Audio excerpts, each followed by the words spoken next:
दोस्तों, यह कहानी है एक मेहनती किसान और उसके 4 कामचोर और लालची बेटों की। किसान के बेटे इतने लापरवाह और गैर जिम्मेदार थे जिससे किसान को उनकी चिंता रहने लगी। एक बार किसान बहुत बीमार हो गया। उसने मरने से पहले अपने बेटों से कहा कि मैंने अपनी जमीन में कुछ सोने की अशर्फियां गाड़ रखी हैं।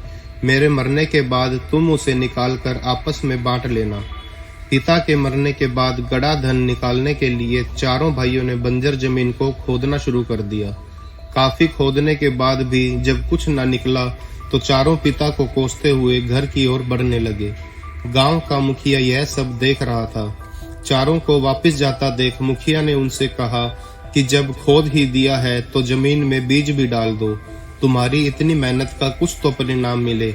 उन चारों ने बेमन से खोदी हुई जमीन में गेहूं के बीज डाल दिए। कुछ ही दिनों में वहां गेहूं की फसल लहराने लगी।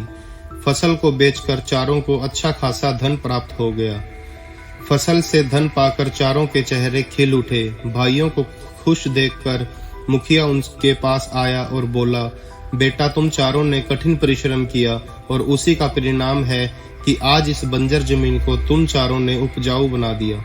तुम्हारे पिताजी तुम चारों को यही बात समझाना चाहते थे कि मेहनत करने से कठिन कार्य में सफलता हासिल की जा सकती है।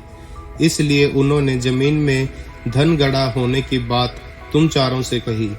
वास्तव में असली धन यह तुम्हारा परिश्रम ही है जिससे तुम जीवन में सफलता का मार्ग प्राप्त कर सकते हो। तो दोस्तों, इस कहानी से हमें यह शिक्षा मिलती है कि सफलता पाने का एकमात्र मार्ग है मेहनत। हो सकता है कि तुम पहले प्रयास में कामयाब ना हो, लेकिन प्रयास करना कभी मत छोड़ें। कुछ लोगों को थोड़े प्रयास से सफलता मिल जाती है और कुछ लोगों को थोड़ी ज्यादा मेहनत करने से। लेकिन अगर प्रयास पूरे दिल से किया जाए तो देर सवेर सफलता मिलना तो निश्चित ही है।